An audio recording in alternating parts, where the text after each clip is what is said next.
Buenos días, bueno, para otros será buenas tardes y seguramente buenas noches. Así como había conversado días atrás, vamos a proseguir nuestra intención de ir conversando acerca de los ejercicios espirituales. Como había mencionado, el libro va a ser el libro que vamos a utilizar de base para ir haciendo una síntesis, algo muy resumido. Es el libro TSAPA del padre Manolo Casares. Esto es de la editorial Montoya. Está detrás del Colegio Cristo Rey. Ahí pueden obtener con seguridad este libro, así como otros libros de ejercicios espirituales. Este libro tuve la suerte, como mencioné, de, de adquirirlo y de recibirlo gracias al padre Gabriel Insaurralde, que es sacerdote jesuita y que durante muchos años ha sido el director, el rector de la universidad, del Instituto de Filosofía de los Jesuitas, que hoy es la Universidad Jesuita. Conocen, es una universidad muy prestigiosa, de hecho unida a las universidades más prestigiosas del mundo. Tenemos la Georgetown en Estados Unidos, tenemos la Gregoriana en Roma, la Pontificia en Chile, la de Córdoba, la de Colombia, la Javeriana y bueno, hoy acá la de Francisco Javier en Paraguay, una universidad extraordinaria a la que recomiendo vayan, se acerquen para ver los contenidos. Yo estoy disfrutando en este momento, culminando, si Dios lo permite, este año una maestría en filosofía muy interesante. Así que les animo. Las carreras humanas, y especialmente la filosofía, son trascendentales en el mundo tecnológico que hoy vivimos. Y uno diría, ¿por qué trascendental filosofía en el mundo tecnológico? Lo ideal, lo correcto, no sé, que me envíen a estudiar algo de IA o tecnología o entrar en una universidad donde se desarrolle todo lo que sea números, cálculos.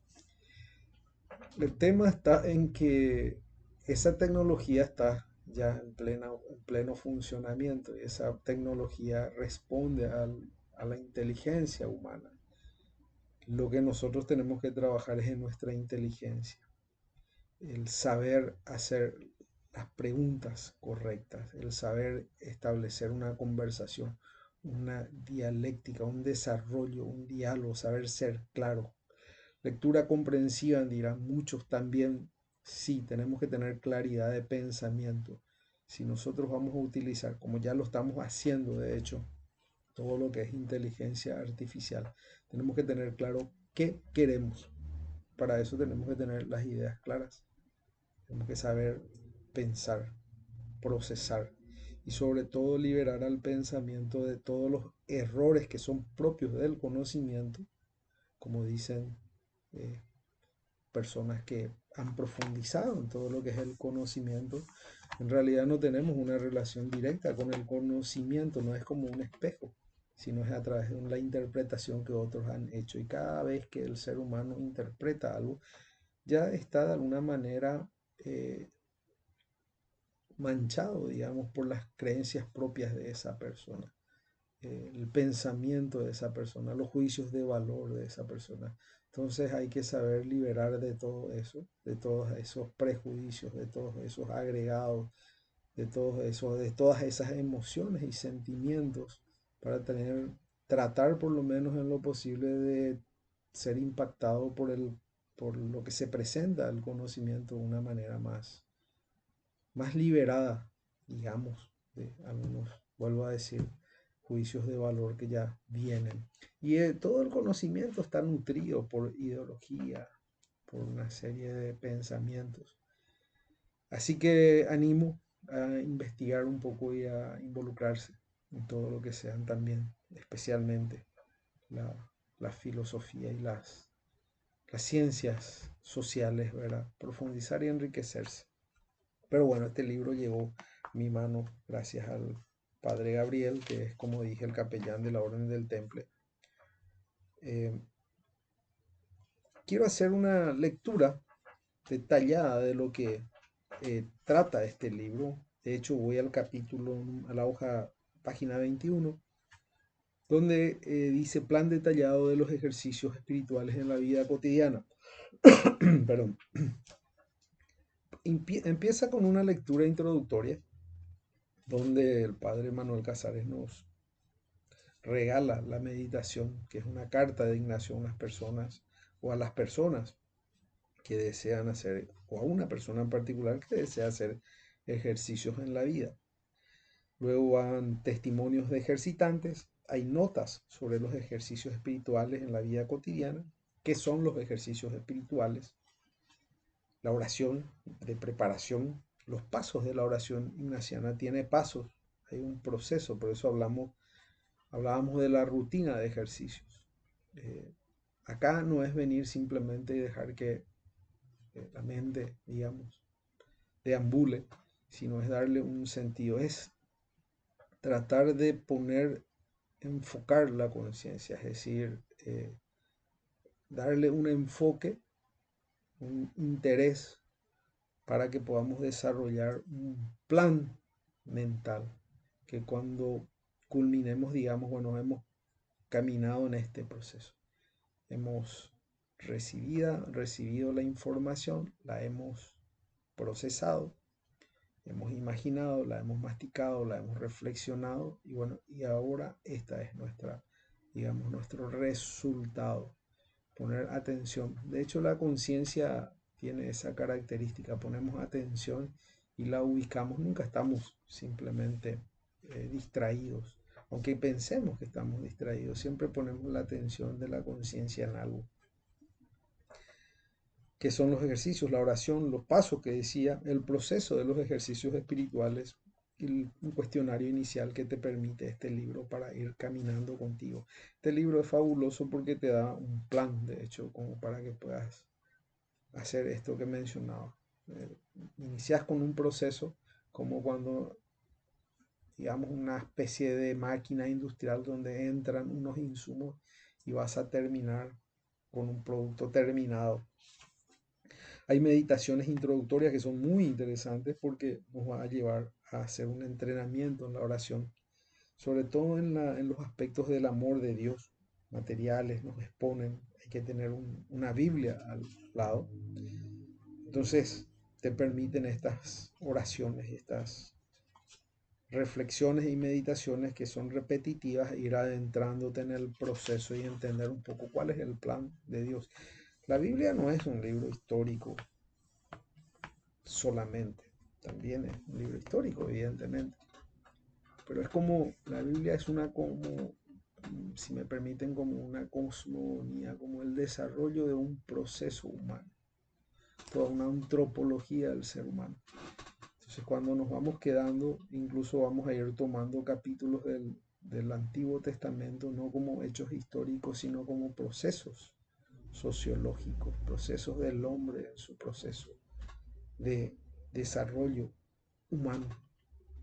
Podemos entender desde diferentes niveles de profundidad historias como o sea, la transición por el desierto de tantos años también. Podemos entender como la transición de un hombre, del hombre con un nivel de inteligencia que caminó y fue, digamos, afectado por un proceso para llegar a un nivel mayor de maduración espiritual. O sea, el hombre que tenía la visión de ver diferentes dioses en cada efecto de la naturaleza, por decirlo, caminando hacia la concepción de un solo Dios, que es en realidad el que crea todo y lo que vemos como efectos de la naturaleza, que le dotábamos hasta a árboles, le dotábamos o monolitos, le dotábamos de una divinidad que son todas creaciones de Dios, no carecen de ninguna trascendencia. La única trascendencia es Dios. Pero es lógico, eso es propio del proceso de maduración del hombre y su afección y a su afectación ante la naturaleza. No nos olvidemos que somos afectados, nuestros sentidos, nuestros cinco sentidos nos ponen en comunicación con los cuatro elementos y los cuatro puntos del, de la naturaleza, los cuatro ángulos, digamos, que nos encerramos en el mundo y percibimos a través de los sentidos, entonces somos afectados por todos esos sonidos, ruidos, olores, gustos, etcétera, y construimos imágenes a través de eso. Luego entramos en el tema del entrenamiento en la oración. Como decía, hay una repetición de ejercicios muy interesantes, que es la propuesta para ir masticando y ir calentando motores. En otro punto nos lleva a la trayectoria de mi vida y el proyecto de Dios. Acá pide el autor que uno haga una autobiografía personal y una autobiografía espiritual.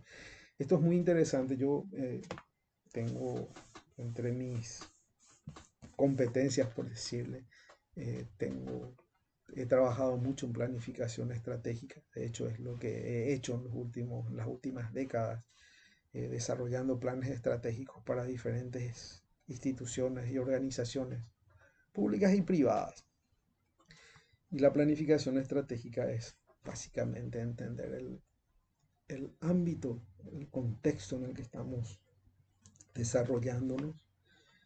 Y este proceso requiere un proceso anterior, que es entender un poco cuál ha sido mi historia, en qué contexto me he ubicado, sin entrar en muchos detalles, sino haciendo digamos, una lluvia de ideas de dónde he estado, en qué contexto estoy y qué es lo que quiero, de alguna manera, cuál es el camino que quiero transitar. A partir de ahí voy bajando a ciertos elementos en la planificación y trabajando en una visión. ¿Cuál es mi visión de futuro? La visión de futuro es muy importante, pues la visión de futuro nos permite a los seres trasladarnos a eso a través de la imaginación y de tratar de tener lo más claro posible lo que queremos ser. Caminamos hacia eso. ¿Por qué caminamos? Y porque de alguna manera todo nuestro inconsciente, toda nuestra conducta, nuestros hábitos van a ir alineándose para lograr eso que hemos visionado. Así trabaja el ser humano, por eso el ser humano tiene la capacidad de construir y de cambiar mucho, sobre todo si tiene la capacidad, si tiene la voluntad para ello. La voluntad es clave.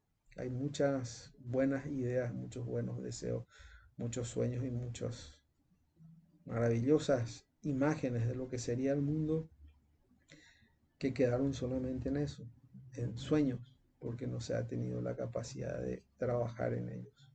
Entonces lo ideal es tener la fortaleza y la capacidad y el hábito de trabajar con los ojos abiertos en el propósito que uno tiene. Para eso, tener claro una visión y a partir de ahí construimos ese puente que es la misión. Algunos ponen misión por delante. Yo me encanta poner la misión por debajo de la visión porque considero que la misión es el puente que me lleva a eso. Y si puedo hacer que la visión tenga una presencia hoy, mejor aún. La gente que trabaja en ese ámbito normalmente verá cómo las visiones se narran o se escriben en infinitivo, que quiero ser algo, lograr tal cosa. Bueno, también eso dentro de la psicología es interesante, porque cuando nosotros lo hacemos ya como algo que está, que es veraz, que ya está hecho, vamos a lograrlo. Entonces, si tengo la capacidad de poner en mi visión en presente, soy esto, me compromete, me obliga, me exige congruencia, coherencia y congruencia en lo que hago. No puedo estar postergando como puse en mi visión ser tal cosa. Bueno, eso está todavía lejos. No, cambien, pónganlo presente, soy tal cosa. Un lindo ejercicio. Y luego con la misión uno empieza a construir ese puente y luego puentecitos más pequeños que son realmente, esa es la planificación. Puentecitos más pequeños que son objetivos, puentecitos más pequeños que son las metas, donde ya las cuantifico, le pongo tiempo, le pongo fechas, etcétera. Y más pequeños que las metas, otra vez tengo las actividades, donde pongo en el cronograma tal tiempo, hago tal cosa. Y dentro de esas actividades que tengo en el cronograma pongo tareas. Hago esto, esto, esto. Disciplinarse y empezar a relatar eso, especialmente en el plan estratégico personal. esto es lo que nos permite, para que tengan una idea de la trascendencia de lo que son los ejercicios espirituales.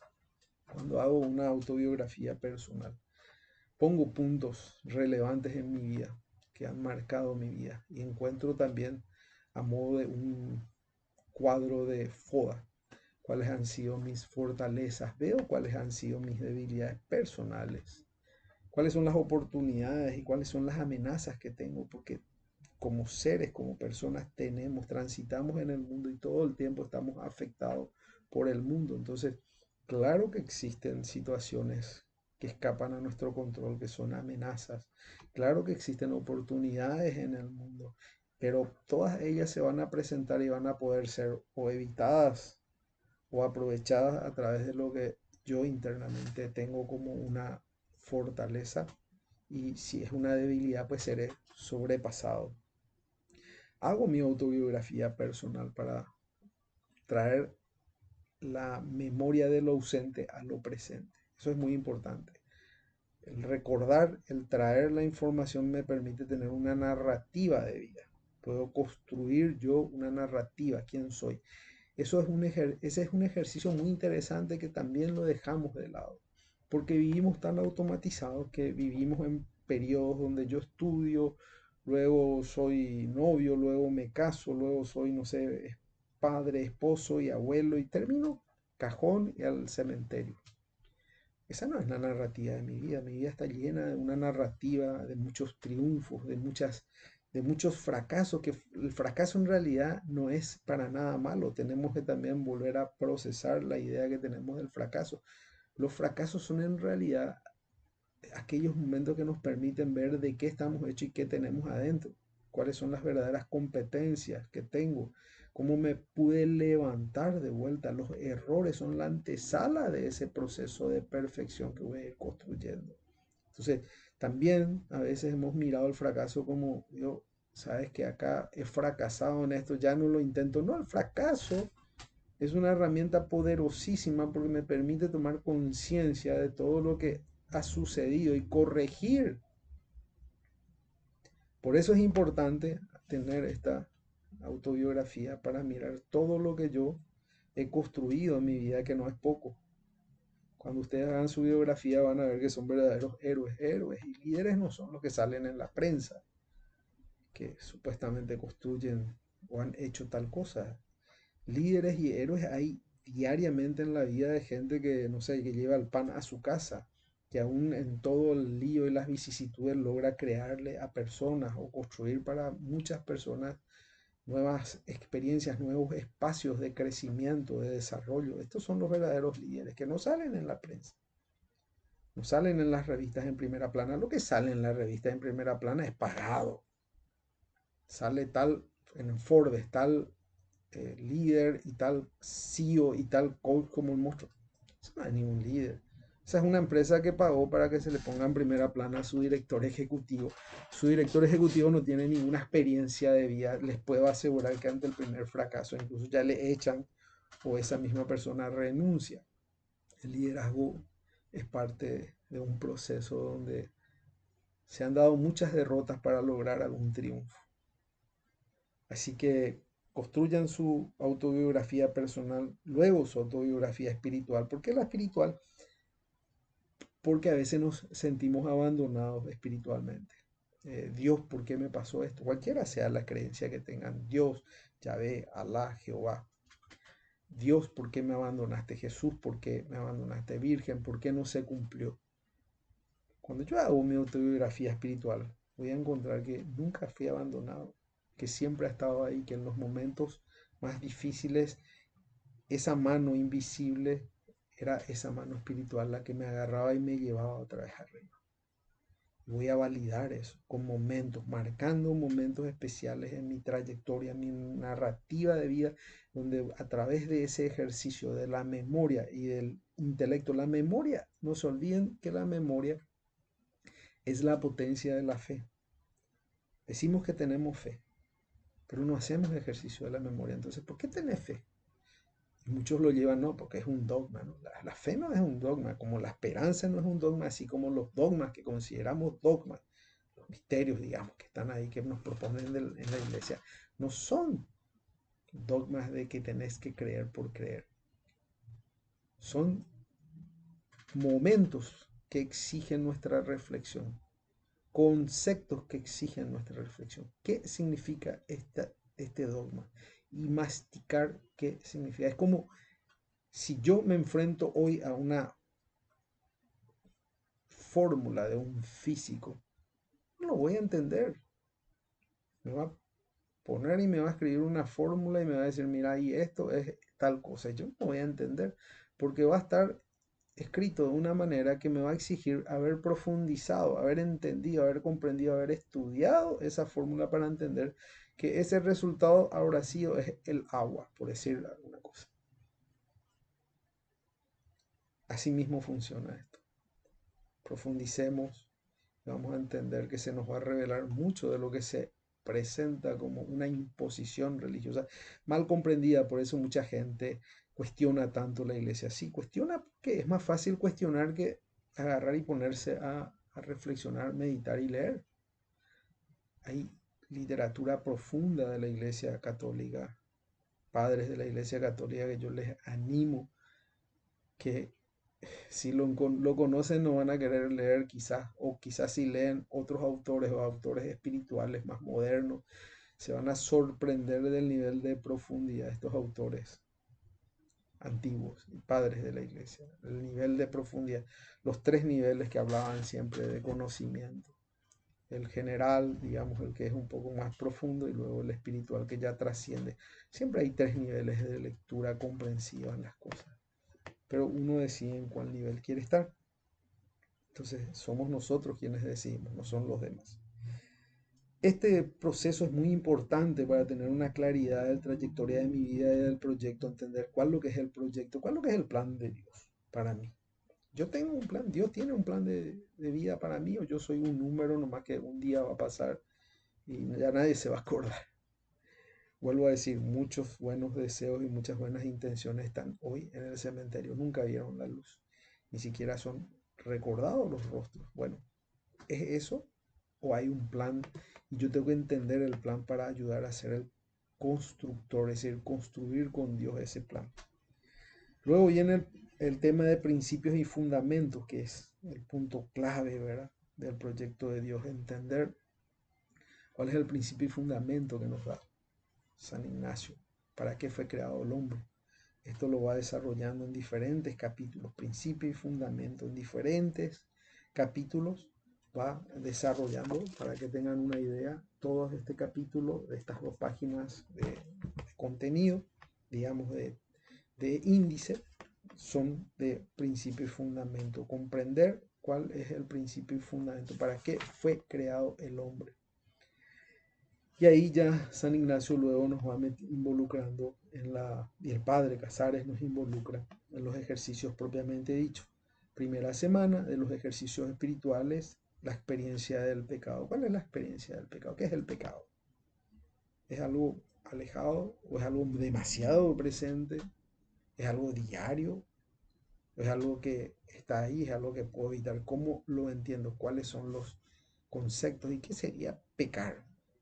O sea, sé que esas palabras tienen mucho peso porque de alguna manera, sí, las religiones nos han impuesto mucho temor ante eso, pero el pecado está, o sea, los errores, por decirlo de otra manera, están en el día a día. Quien vive transita un camino de puntos grises muchas veces, donde están los errores, están los aciertos. Y estoy yo en el medio caminando y tratando de hacer lo mejor posible. Bueno, esta experiencia nos va a llevar a comprender qué es eso, cuál es la experiencia del pecado, entender. Y acá viene algo clave, súper clave, que es la experiencia, la regla del discernimiento, que es interesantísimo, discernir, que es lo que decía, nosotros no discernimos, no pensamos, no tenemos lectura comprensiva, no comprendemos las cosas, no discernimos. Las cosas se presentan y nos atropellan. ¿Por qué? Porque, lógico, existe todo un marketing que está todo el tiempo sugiriéndonos y diciéndonos lo que tenemos que hacer, o lo que tenemos que vestir, o lo que tenemos que comprar, en qué tenemos que gastar, en qué tenemos que endeudarnos. ¿Qué tenemos que comer para sentirnos satisfechos? No lo que necesita nuestro cuerpo, lo que trabaja en la mente. En ese nivel vienen a trabajarnos con todo lo que es el marketing, ¿verdad? Bueno, la regla de discernimiento nos permite empezar a trabajar y a comprender, poner cada cuestión de nuestra vida sobre la mesa y decir, bueno, voy a discernir, ¿me conviene o no me conviene? Y esto, ¿cómo lo vinculo con esto que vengo construyendo del plan de Dios? ¿Cuál es mi función? ¿Cuál es mi propósito? Y voy construyendo y las cosas están ahí. ¿Para qué? Eh, Acá es tan interesante porque acá uno puede, se van a encontrar de hecho con esos planteamientos. ¿Es bueno eh, tener recursos? ¿No es bueno tener recursos? Disciernan. Dios no prohíbe absolutamente ni limita nada. Sí te pide que disciernas. Todo es bueno en tanto y cuanto te sirva y te ayude a trabajar en el plan de Dios. Es decir, vos tenés, perfecto, vos tenés, estamos hablando de obtener recursos de una manera legítima, honesta, no robando, no engañando, no torciendo las cosas. Pero no es malo. Ahora, ¿qué hago yo con eso? ¿Estoy trabajando también con mis recursos cumpliendo ese plan de Dios? ¿O yo lo que estoy es encerrado en un hedonismo, en una atomización, en un nihilismo, en un individualismo? ¿O yo estoy haciendo uso correcto de esos recursos y esos dones para ayudar a otros? La experiencia del pecado nos va a llevar. La experiencia del pecado es muy interesante y como les digo, el discernimiento es clave. Va a continuar con la experiencia, profundizando en todo lo que es la experiencia del pecado. Esa primera semana, como les mencionaba, ya no es una semana de 7 días, puede durar un mes, puede durar un año también, porque necesitamos rumiar, masticar, lectura comprensiva. Necesitamos entender.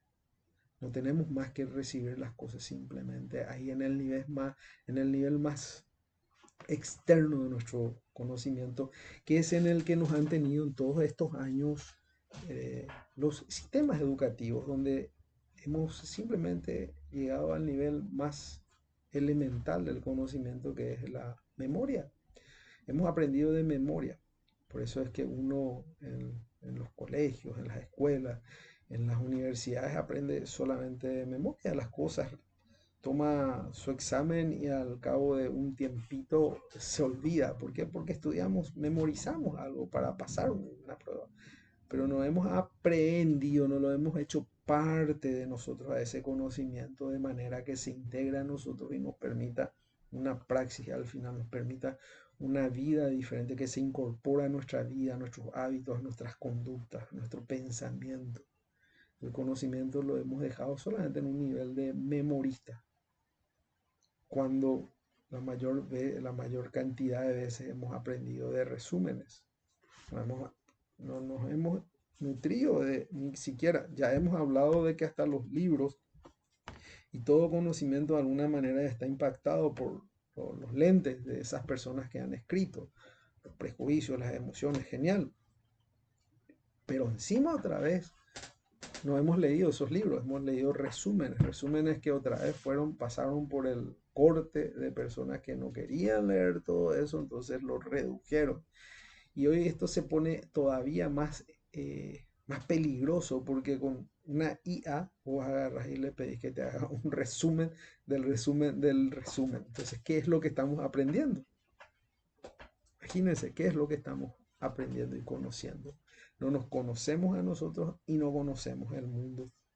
Entonces, esto nos permite volver una y otra vez sobre el tema. Después podemos pasar a la segunda semana, donde está todo lo que es el seguimiento de Cristo. Creo que es uno de los capítulos más ricos para mí en el tema, porque nos va a anteponer a, a qué Dios servimos, a cuál rey, como decía Ignacio, propio de la caballería. No se olviden que él era un caballero hasta que tuvo ese accidente en la batalla de Pamplona, y a partir de ahí cambia radicalmente su vida. De hecho, y acá hago un pequeño una pequeña conexión con la Orden del Temple. O sea, la Orden del Temple, su padre, que es San Bernardo de Claraval, había escrito la Loa a la Santa Milicia, donde hablaba que el caballero, que el templario era mitad monje y mitad guerrero. Pero la batalla real que peleaba no era solamente la batalla de guerrero, la material, la física, sino que la principal batalla era contra los espíritus que polulan los aires. Esos espíritus que polulan los aires no es que uno los va a ver, vienen de una manera que vos no lo ves llegar. Y llega a través de los deseos, el marketing, las imágenes, todo lo que el mundo te va presentando y hacia dónde te arrastra. Ese es el utilitarismo que hoy hablamos, que está muy fuerte y que ya otros filósofos a lo largo de la historia han cuestionado desde diferentes ángulos, ¿verdad? Ignacio tiene en esta situación de quiebre de vida, casi por morir, tiene toda esa revelación y abandona el arma de guerrero físico para velar sus armas una noche en Montserrat ante la Virgen, entregarle esa arma y revestirse de la otra armadura, la que decía San Bernardo, la armadura de quien combate en el mundo espiritual. Es radical la toma. Él emulando y también poniéndole a otros referentes como Francisco de Asís, radicalización en algunos puntos, y lo toma y cambia. Por eso hablamos siempre y hablo yo de la conexión histórica, porque también vamos a encontrar en la historia de San Ignacio de Loyola, la historia de sus hermanos, la vinculación que existían con la orden de Calatrava, la orden de Santiago. Había una vinculación. ¿Y qué tienen que ver esas órdenes de España que pelearon contra los moros? Tiene que ver que ellos fueron los receptores a la suspensión del temple, ahí en 1307. Muchos caballeros, especialmente en lo que fue la España, toda la Iberia, España y Portugal, fueron integrados a estas orden de Calatrava, de Santiago, y en Portugal la orden de Cristo, que prácticamente no tuvo cambio, solamente se cambió el nombre. Vamos a encontrar esta pelea, esta lucha espiritual. Y esto tiene que ver con esta segunda semana, porque en el seguimiento de Cristo vamos a encontrar al rey temporal y el rey eternal. ¿Cuál es el rey temporal? Bueno, hoy sería, por ejemplo, un rey eternal acá en Paraguay sería un presidente. Yo le sigo al rey eternal, al rey temporal, que de hecho dura 5 años y hay gente que se juega la vida, no importa, que rompa todos sus principios, sus valores, sus escrúpulos. El tener es el tema. Entonces, al seguir la bandera temporal, ¿qué es lo que estoy siguiendo? Presidentes de repúblicas, presidentes de partidos, presidentes de organizaciones, presidentes y que uno hace cualquier cosa por congraciarse con esas personas. ¿Seguimos al rey temporal o decidimos seguirle al rey eternal, que es Cristo, que es Jesús, que es Dios? Este seguimiento es impactante. Yo les animo a esto porque es impactante. Porque ahí vamos a ver a qué bandera servimos, a qué Bausán, digamos, nosotros del temple seguimos. Al temporal, al rey temporal, nuestros deseos, ambiciones, eh, el tener, ponerle al ser humano como un dato nada más. Es simpático, ¿verdad? Cuando se habla de esto. Nosotros estamos atravesando en Paraguay eso, se le puso a la gente, a las personas, como un dato estadístico de Producto Interno Bruto. En ningún momento se les puso rostro a esa gente. Estábamos con un Producto Interno Bruto altísimo y que las reservas, todo es cuantificado. O sea, nosotros somos números. Pero nadie se fue a mirarle a esa persona que no tenía ni para comer, que no tenía medicamento, que estaba estudiando bajo el mango, que no tiene ropa, que no tiene nada para desarrollarse como persona. Y lo peor que a esas personas le vamos a exigir. ¿Cómo podemos exigirle a alguien que no tuvo mínimamente las condiciones de desarrollo? A eso nos lleva el rey temporal, a cuantificar todo. No importa que eso no se desparrame, no importa que los que están bien sean pocos. Ellos hacen esas estadísticas. De hecho, hasta ellos escriben la historia. No te sorprenda por eso ver esos informes donde dicen que estamos fabulosos. Pero la gente no puede salir de su casa por la inseguridad. La gente no puede transitar por las calles por lo caóticas que están las calles. Agujeros, raudales, hay gente, imagínense chicos que van caminando a traer algo y mueren porque le arrastró el raudal, porque una empresa no hizo su trabajo en un lugar que tenía que haber hecho. Sin ninguna culpa, sin ningún... Se soluciona todo con dinero. De hecho, se rompieron los principios, los valores, y gente que hasta uno tenía el buen pensamiento de esa gente, eh, con todo este proceso de podredumbre que hoy está viendo la luz, porque como que reventó todo. Vemos que grandes señores empresarios, señores dones del Paraguay, estaban todos vinculados a la narcopolítica y al narco. Entonces, bueno, ¿qué rey servimos? ¿El temporal o el eternal? Y ahí vamos a ir trabajando, van a ir trabajando en elementos extraordinarios, las dos banderas, los tres binarios. Vamos a trabajar en todo ese proceso del seguimiento a Cristo por muchas semanas, por muchos días. Vuelvo a decir, no es una cuestión de 7 días, sí, es una cuestión de tiempo interesantísimo. Vamos a trabajar en las consignas, en los binarios. Vamos a trabajar en la contemplación, seguimiento a Cristo diariamente. Y después se llegará a la tercera semana, donde San Ignacio nos lleva a dolor con Cristo doloroso. En la segunda semana, eso me olvidé un poco, en la segunda semana, sí, acá en la tercera es donde nos pone como tema dolor con Cristo doloroso. El objetivo es pedir justamente y comprender el dolor de Cristo el quebranto con Cristo quebrantado, lágrimas y pena interna con cómo pasó Cristo. Acá estamos en esa vía profunda que decía yo del Vía Crucis y de la subida al Monte Carmelo, todo lo que es el proceso de caminar con Cristo en ese proceso. Ahí hay otra vez un proceso, la pasión, el calendario para repetición al que nos lleva. Y finalmente en la cuarta semana San Ignacio nos va a llevar a la resurrección, como en ese proceso de resurrección de Cristo participamos nosotros. Porque esto no es que termina, al contrario, esta resurrección es la que nos abre a la vida nueva que continúa ya de otra manera. La contemplación para alcanzar amor. Y ahí vamos concluyendo, digamos, esta meditación, este proceso que nunca, no es un camino solo de perfección, es de progreso, es decir, termina y comienza otra vez. Se van a enamorar de los ejercicios.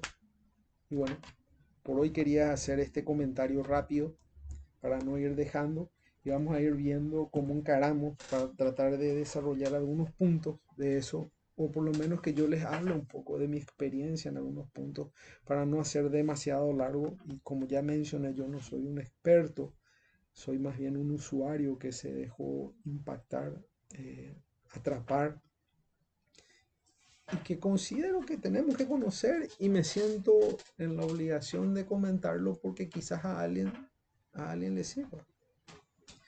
En alguna puede llegar a caer en alguna tierra provechosa, y si cae simplemente al costado del camino, en tierra dura, que queda ahí, se borra y punto.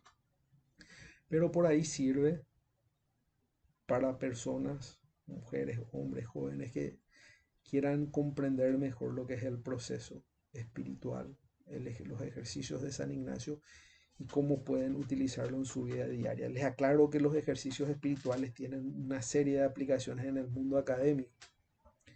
Se utiliza para tener toda esa claridad estratégica. Hay personas que hacen toda su planificación estratégica de vida y empresarial sobre los ejercicios estratégicos, sobre los ejercicios espirituales ignacianos, porque te lleva a comprender cómo ser parte del mundo sin ser del mundo, por decirlo de alguna manera. Cómo puedo moverme y utilizar todas las competencias, todos los dones en función al plan para el cual fue creado. Primero el hombre y luego todo lo que Dios creó para el hombre, que somos los custodios, los que debemos cuidar eso.